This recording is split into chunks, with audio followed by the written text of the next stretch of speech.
You ask Tiger to calculate. This deals with linear inequalities with one unknown. The final result is x greater than 7.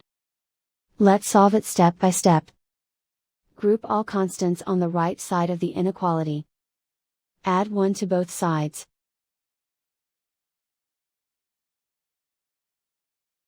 Simplify the arithmetic.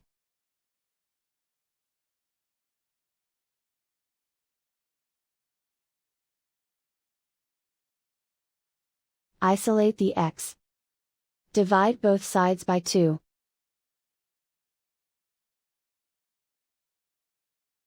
Simplify the fraction.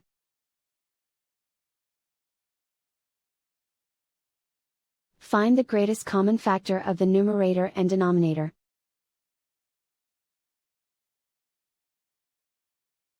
Factor out and cancel the greatest common factor.